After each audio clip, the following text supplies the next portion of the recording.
Hi, Sarah Elizabeth here. For this tutorial, I'm just going to be editing this photo of Megan. We shot in Toledo, Ohio, and yeah, we're gonna just jump right into it. Maybe, if I know what I'm doing. So I always start with duplicating my bottom layer just because, as you probably already know, you definitely don't want to be working on your base layer just because you don't want to mess things up. And I'm just doing this because I get bored. I'm first going to go in and straighten it. I do like a lot of correct line work.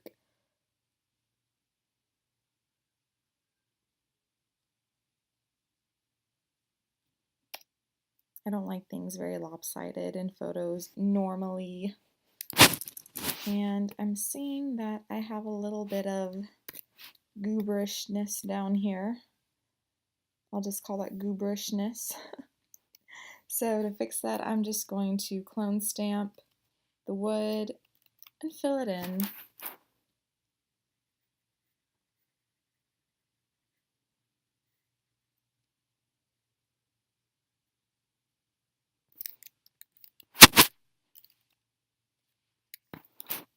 Yep, this is what I'm doing. And I'm seeing that the line on the wood is a little bit off, so of course I'm going to fix that as well.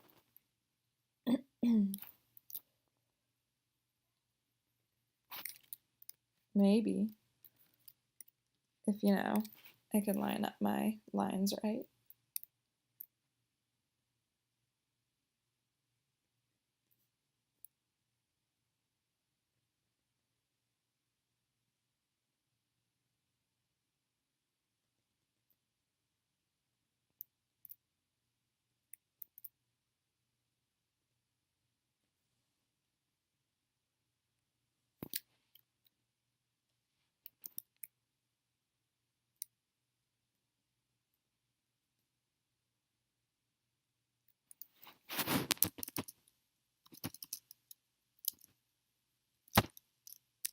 Yep, I like how that looks.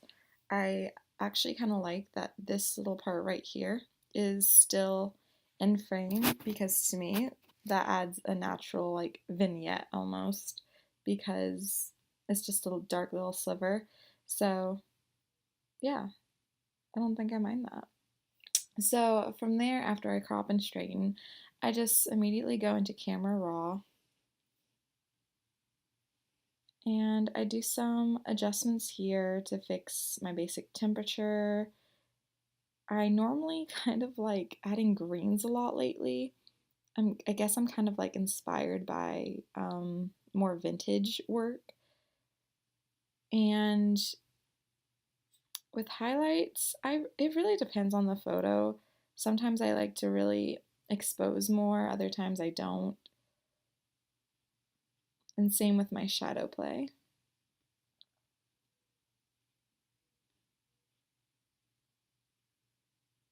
I'm personally trying out this new thing where I don't really oversaturate my colors. I used to do that a lot and it didn't quite feel like my personality, and I really like my work to reflect my heart, which sounds really cheesy, but it's true. So I'm trying this new thing where I'm dulling a lot of it down instead. Yeah. So after I finish with Camera Raw, I always go into my curves, and I really like bringing up the blacks, which is just this bottom little point right here. I like softening that, and then I like darkening it again. Again, it just kind of adds more of like a moody tone, which, if you know me, your girl's kind of moody, so I like that a lot.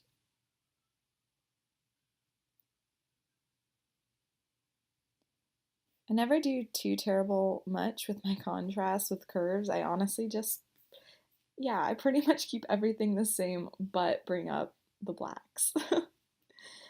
Yeah, so after that, I always just go down here to this little tool and go to solid color because this is where you can have a lot of fun with adding whatever colors you want. And the way that I choose my colors sometimes goes by complementary colors of things that I see already in the photo and I want to complement it.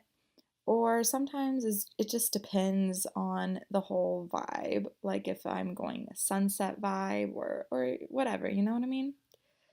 But with this, I'm honestly just going to click around because I don't fully know the vibe that I want with it. And that's okay to go in and just be like, I don't even know. I do love the multiply tool that dulls everything down as well.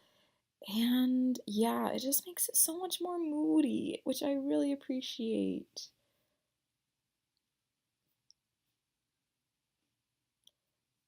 The colors that I am choosing, I'm kind of just like those are colors I use quite frequently.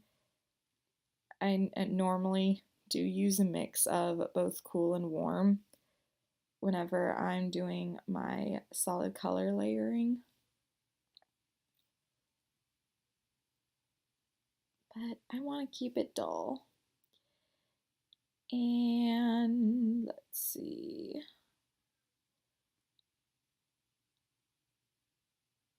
I do not like that.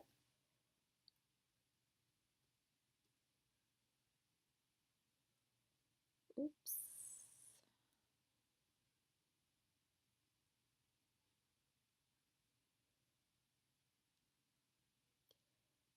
I like that. And then if you go into black and white, um, I like doing stuff with this also because it's a way to really make your shadows or your highlights pop for some contrast, which is really wanted sometimes. So for this, I'm just going to slide around my colors to see what I want. I'm going to go for a more contrasted look here. I know that I want like her hair and like just all the shadows to be a little bit more dark just because I have dulled so much of it down already with the multiply layer. And I'm actually going to add a tint to it. And let's see. I normally honestly just use this default a lot. I do kind of like it.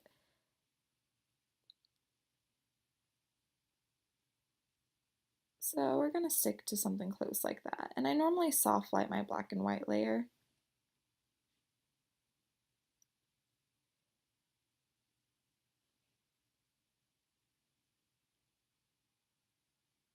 I think we're going to multiply it in this case too. Because you can tell how much I really love using multiply. So right down here is your gradient map tool. And this is also going to be like your best friend. Once you click into it, I pretty much just pick and choose my colors, if I can talk, my colors like I did my solid color layers. I just kind of mesh some shit together. That's kind of how I live my Photoshop life, guys. Just mess some stuff together. Because I don't even know. I bet there's so many people that have issues with this, but it's kind of just what I do, and it's worked for me so far. So we're rocking it.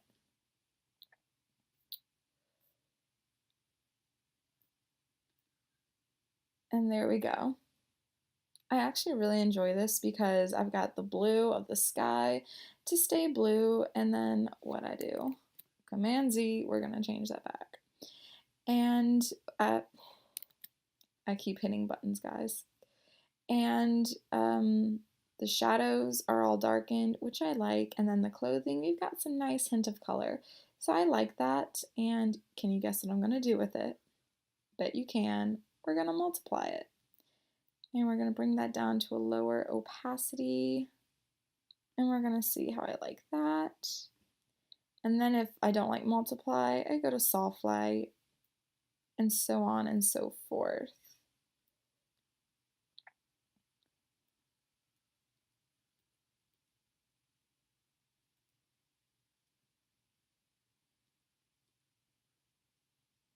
Yeah, I think I'm digging the soft light. So we're gonna go into our color. And with color, I'm gonna start off with my blacks. And I'm gonna add just a little bit of blue to it because blue is pretty and I quite enjoy blue.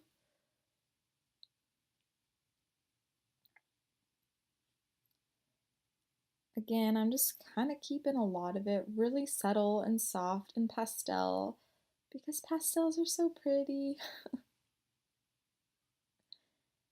We're gonna mess with that cyan.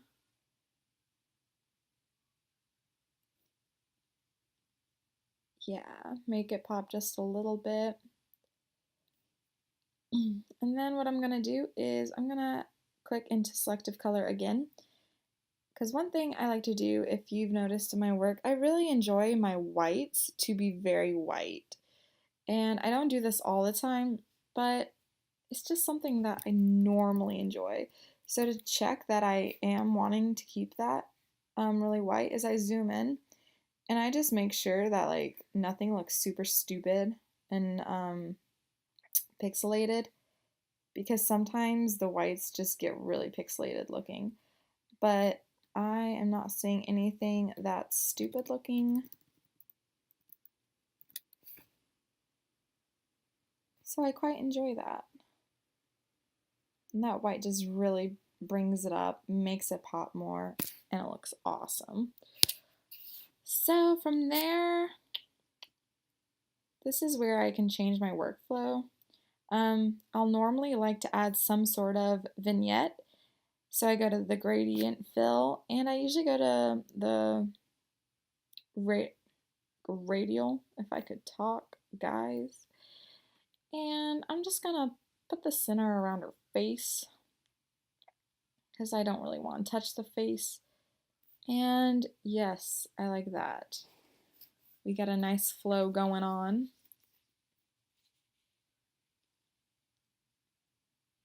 And I'm gonna be setting it to green because green is also a very pretty color.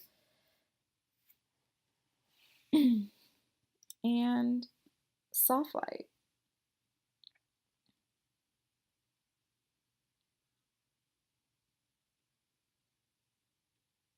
This just goes for more contrast, which I really appreciate.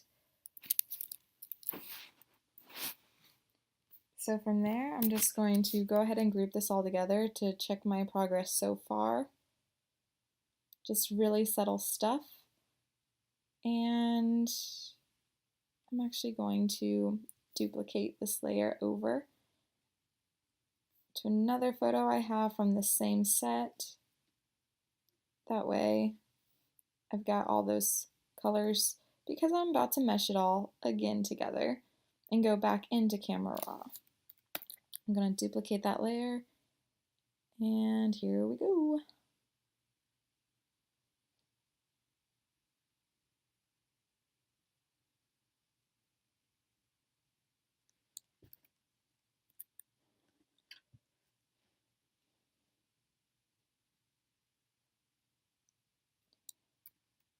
I do believe I'm going to bring up those highlights a bit more.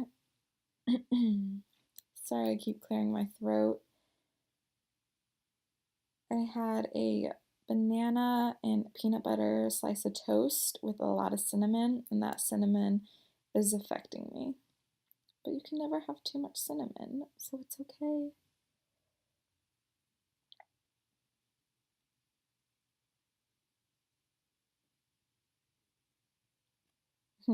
If I really wanted to get dramatic with it, no blue. But I like blue, so we're going to keep blue. And then I check the before and after on that, and I'm digging it. I quite am digging it. I think it looks very nice. And I know that I'm gonna get like probably some backlash about this, but I normally do skin after I edit. I don't know why. I'm just so bad about it. And normally I don't even do frequency separation unless it's like a hardcore close up. But with things like this, I just go right in.